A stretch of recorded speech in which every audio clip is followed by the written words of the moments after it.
SMP Negeri 8 Tanjung Barat. Yang saya hormati Bapak Kepala Sekolah Undangan dan para majelis guru serta tenaga pendidik yang berbahagia. Puji dan syukur pada sama-sama kita aturkan kepada Allah SWT, yang mana karena rahmatnya kita dapat hadir pada hari ini di acara seminar rancangan proyek transformasi kepemimpinan sekolah. Baiklah Bapak Ibu, di sini saya sebagai moderator. Pertama, acara kita akan dibuka oleh menyanyikan lagu Indonesia Raya. Kepada Bapak Ibu dipersilakan berdiri.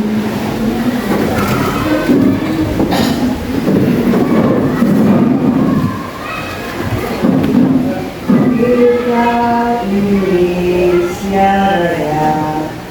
1, 2, 3.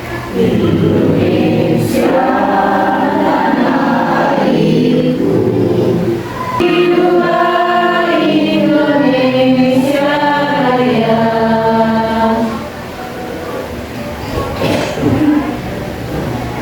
Hadirin dipersilakan berdiri.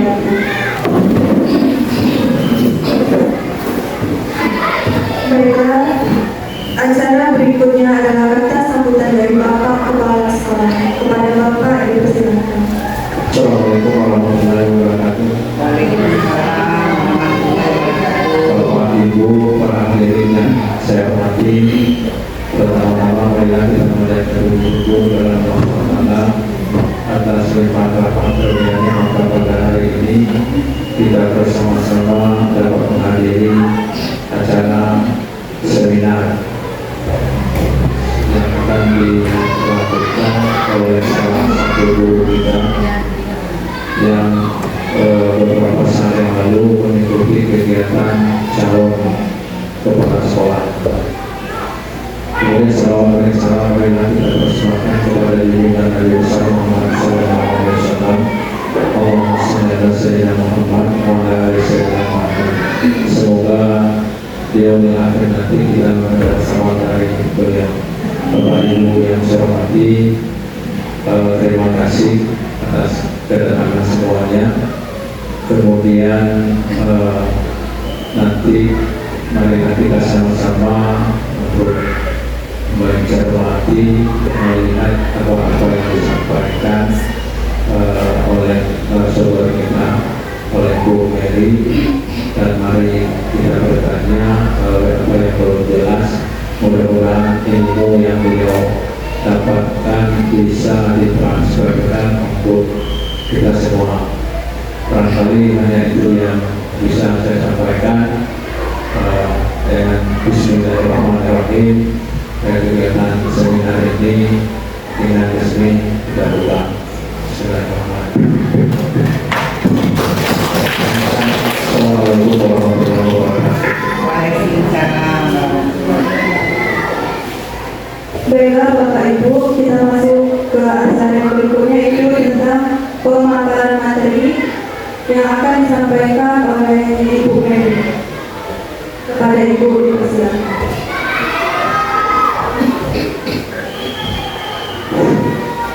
Terima kasih sebetulnya Bu Masih Bapak Ibu. Kegiatan hari ini merupakan salah satu bentuk dari tindak lanjut kegiatan PCKS kemarin, di mana kemarin itu kami ditugaskan membuat sebuah rancangan transformasi. Kenapa dinamakan rancangan transformasi? Sesuai dengan judulnya, transformasi itu adalah perubahan, membawa perubahan dari yang sudah ada, diharapkan untuk menjadi lebih baik lagi ke depannya. Nah, kemarin kami rancangan transformasi itu dibuat berdasarkan lapor pendidikan. Kami disuruh menunggu lapor pendidikan tahun ini dan diwajibkan merancang transformasi sesuai dengan indikator yang dianggap paling harus kita lakukan perbaikan secepatnya. Nah, di sini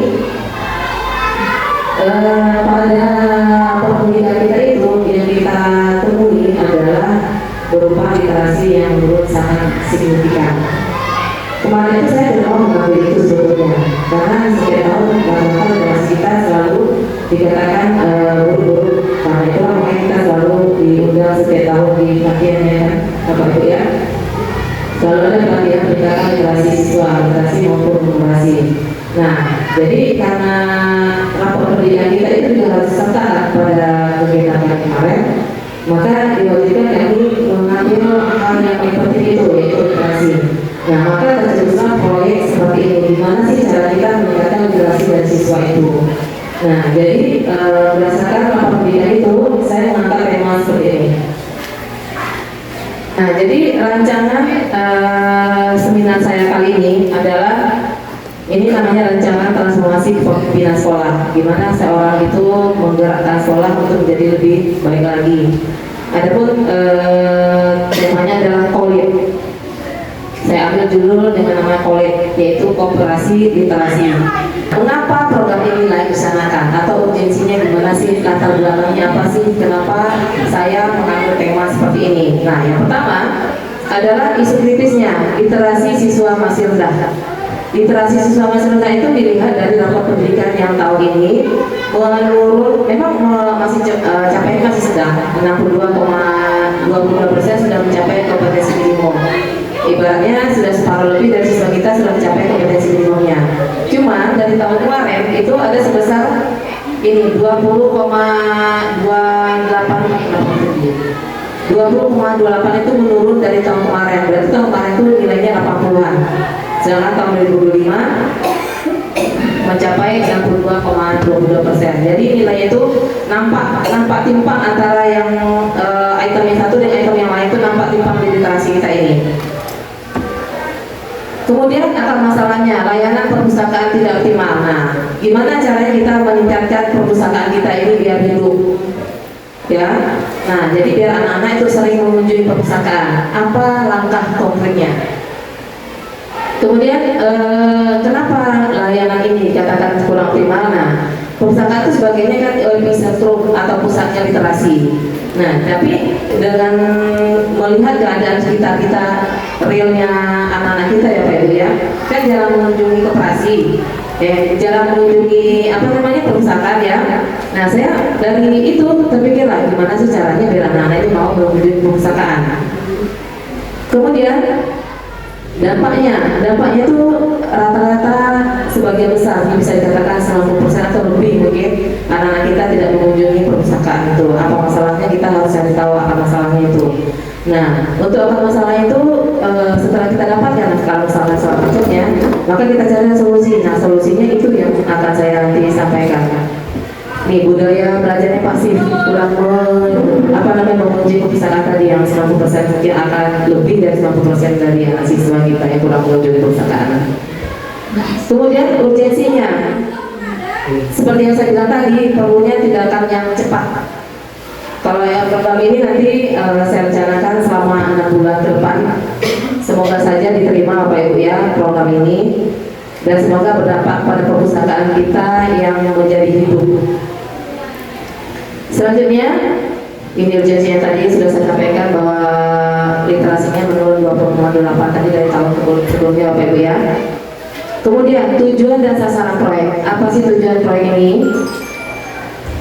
Tujuan dari proyek ini adalah yang pertama jelas meningkatkan budaya literasi siswa melalui pengelolaan perpustakaan aktif dan pengembangan koperasi sekolah kecil. Maksudnya adalah di perpustakaan itu rencananya akan dibuatkan sebuah perpustakaan mini, koperasi mini yang dikelola, mungkin nanti kita rembukan secara bersama siapa pengelolanya, siapa yang bertanggung jawab, dan siapa yang akan bertugas menghandle koperasi itu di jam-jam pelajaran yang kemungkinan anak-anak bisa berbelanja di sana, mungkin jam istirahat atau jam mau pulang, begitu ya Pak Ibu ya. Kemudian meningkatkan kunjungan siswa minimal 50% dalam 6 bulan. Nah, 6 bulan ke depan itu diharapkan siswa kita bisa berkunjung minimal 50% peningkatannya. Yang awalnya 90% lebih, diharapkan 50% dari seluruh siswa kita bisa mengunjungi perpustakaan dengan sukarela. Kemudian mengembangkan keterampilan kewirausahaan siswa. Apa maksudnya mengembangkan keterampilan kewirausahaan itu? Dengan menggabungkan antara perpustakaan dengan koperasi, diharapkan kewirausahaan siswa itu bisa berkembang dengan sendirinya. Kita mengajarkan anak langsung ke kontekstual kalau istilah sekarang ya, langsung di lapangan dengan kenyataan yang ada di lapangan. Jadi anak-anak itu bisa berwirausaha sendiri. Nanti mungkin kita bisa atur jadwal piket anak-anaknya itu untuk mengolah perpustakaan itu tentu di jam anak itu di jam pelajaran saya persilakan ini. Selanjutnya sasaran proyeknya itu tentu yang pertama adalah siswa kita, seluruh siswa SMP 8 Tanjung Jabung Barat. Kemudian guru pendamping literasi. Nah, siapa saja guru pendamping literasi itu nanti kita bisa pilih melalui rapat yang diharapkan guru pendamping literasi itu bisa mengajak siswa untuk rajin ke perpustakaan. Dan tenaga TU. Kenapa tenaga TU? Guru-guru kan biasanya lebih banyak berat ke pelajar mengajar ya, tapi tidak ada membuka kemungkinan juga untuk guru bisa juga ikut andil di dalam sana. Cuma ditambahkan adalah tenaga TU yang mungkin waktunya lebih banyak di perpustakaan. Karena ada tenaga TU kita yang membantukan perpustakaan ya Pak ya, mungkin nanti dibuatkan SK apa gimananya gitu biar jelas tupoksinya. Nah, ini kriteria guru yang dibutuhkan untuk pendamping literasi.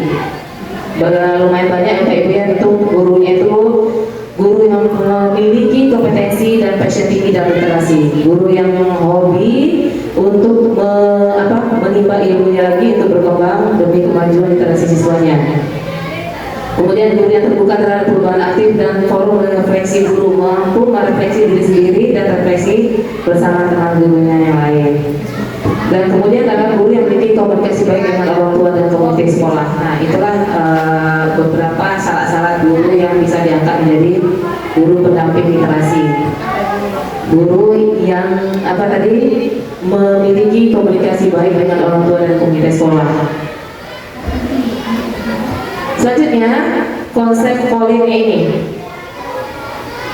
Nah, komparasi literasi atau polin adalah program inovatif yang sengaja saya angkat untuk mengintegrasikan pengelolaan perpustakaan agar aktif dengan koperasi mini sebagai strategi untuk meningkatkan minat baca, pengunjungan perpustakaan dan budaya literasi siswa.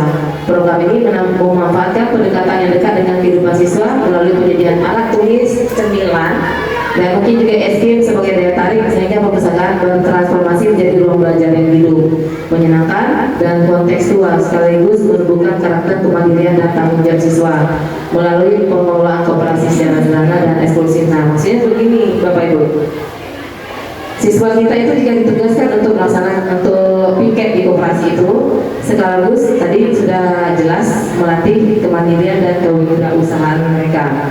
Nah, ini juga melatih tanggung jawab mereka.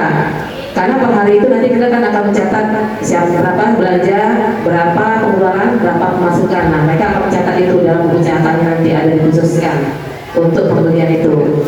Terus pembagian royaltinya nanti dibicarakan lagi kalau andai kan memang ini lagi dilaksanakan ya pembagian royalti tertentu ya, karena di sana ada penjualan namanya. Penjualan itu pasti ada berapa persen yang untuk sekolah, berapa persen untuk penjaga koperasinya. Kemudian lanjut, nah strategi implementasi yang pertama persiapan kegiatannya ada pengadaan buku baru, penataan ruang perpustakaan dan penyediaan koperasi. Nah di perpustakaan kita kan kurang ada bacaan-bacaan yang menarik, misalnya kayak buku cerita. Nah mungkin nanti bisa dianggarkan pembelian buku cerita atau buku-buku penunjang pelajaran yang lainnya yang mungkin tidak terlalu terfokus ke pelajaran. Jadi anak-anak itu paling tidak senang dulu ke koperasinya. Nanti lah dulu pelajarannya itu ya. Apa yang diharapkan si anak di koperasi itu misalkan hanya itu dulu baca buku ini, buku itu, buku kesenangan mereka. Nanti kita bisa bicarakan di rapat anggaran tentang pengadaan buku-buku yang menarik untuk anak-anak bisa masuk ke perpustakaannya. Kemudian waktunya itu direncanakan bulan Januari. Pada rapat tahun anggaran yang kita bisa rencanakan ini Bapak Ibu ya di bulan Januari.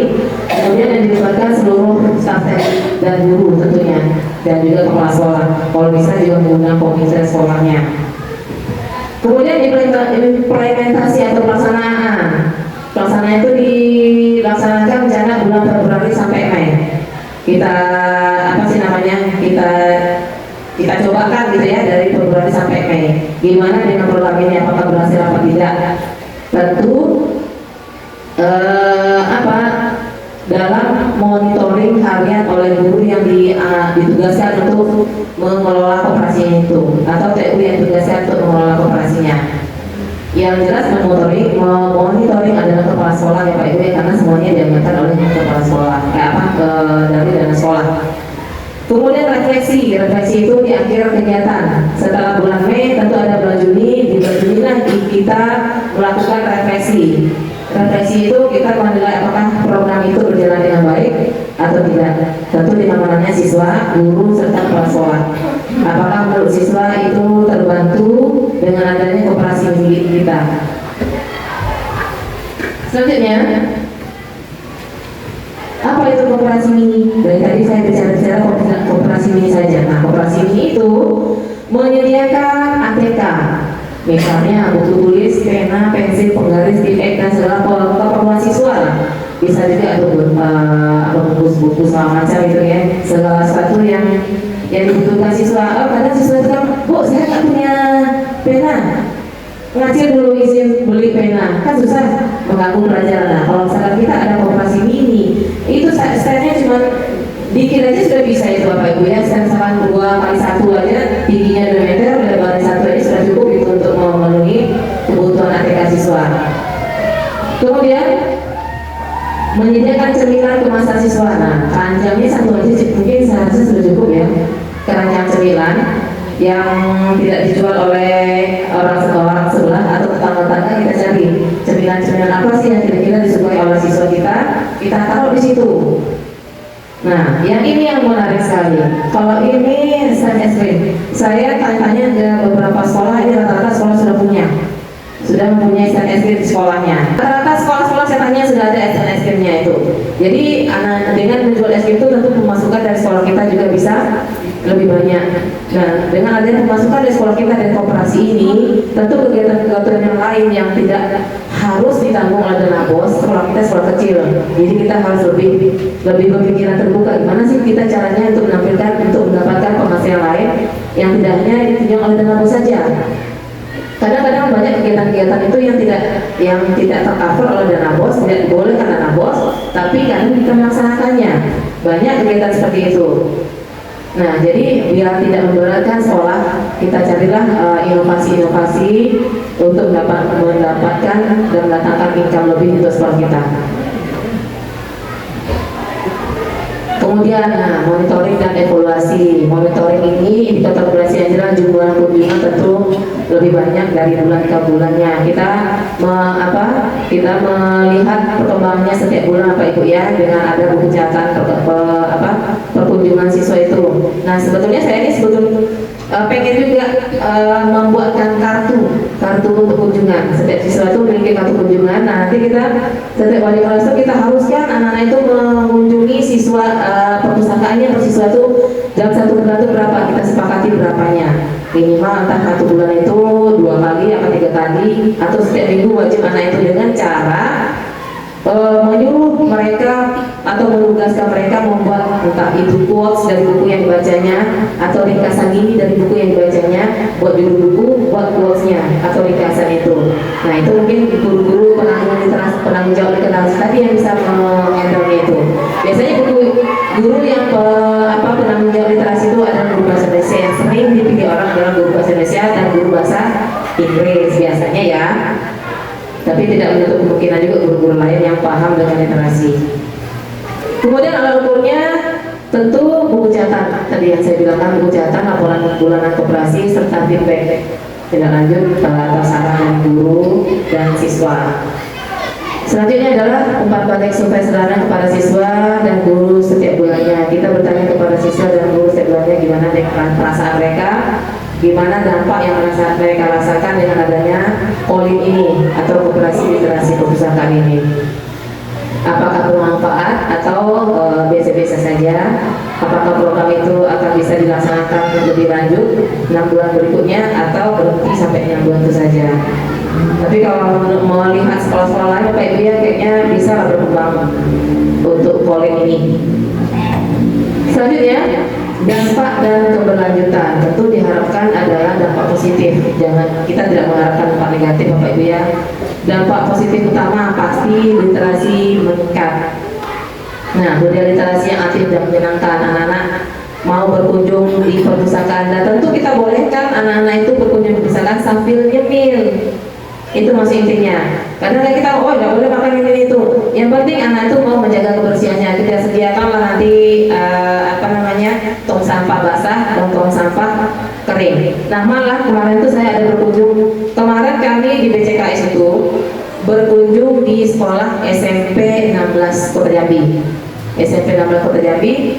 Nah, di SMP itu setiap siswa wajib bawa sangke. Bawa sangke itu apa maksudnya? Setiap jajanan yang mereka sisakan dari jajan mereka wajib mereka bawa pulang. Jadi tidak ada berceceran. Kami ruangan apa sih maksudnya itu, berkeliling ke ruangan. Memang tidak ada yang sampah-sampah yang becek-becek itu nggak ada. Sisa makanan yang basah-basah itu nggak ada, karena diwajibkan mereka itu membawa entah sangke entah apa, yang penting berupa tempat ketika mereka belanja di kantin basah, makanan tidak habis mereka bawa pulang lagi. Jangan bahas serak-serak di sekolah, itu maksudnya. Memang kerjanya agak sedikit berat Bapak Ibu ya, cuman kenapa tidak kita coba? Tidak ada salahnya kita mencoba untuk menjadi lebih baik lagi. Kemudian, jadi hanya itu pemaparan saya sebentar saja Bapak Ibu ya.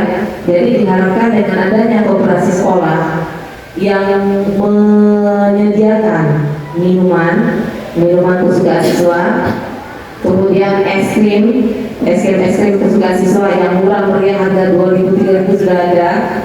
Kemudian menjual perlengkapan alat tulis, pensil, buku dan segala macamnya, maka diharapkan siswa kita itu terpotong ya. Maka diharapkan siswa kita itu mau meramaikan perpustakaan dengan riang gembira. Di samping mereka belajar, mereka bisa jajan, kita juga bisa mendapatkan penghasilan dari koperasi kita.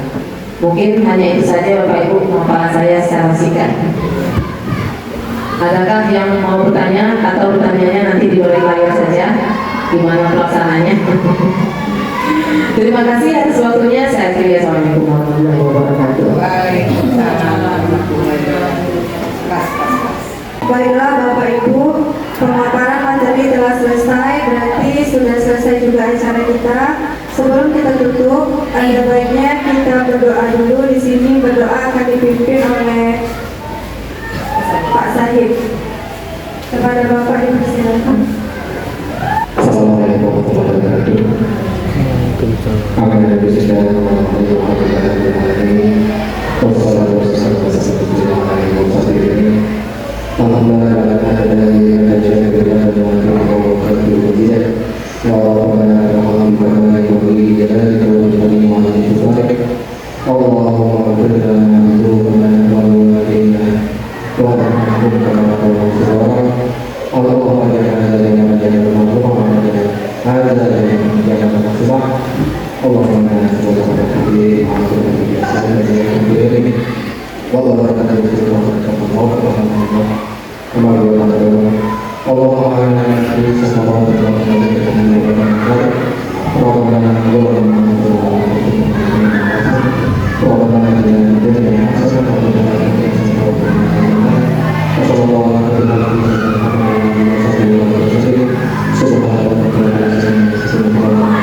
Baiklah Bapak Ibu, dipersilakan menikmati sate yang sudah ada di atas meja. Saya sebagai moderator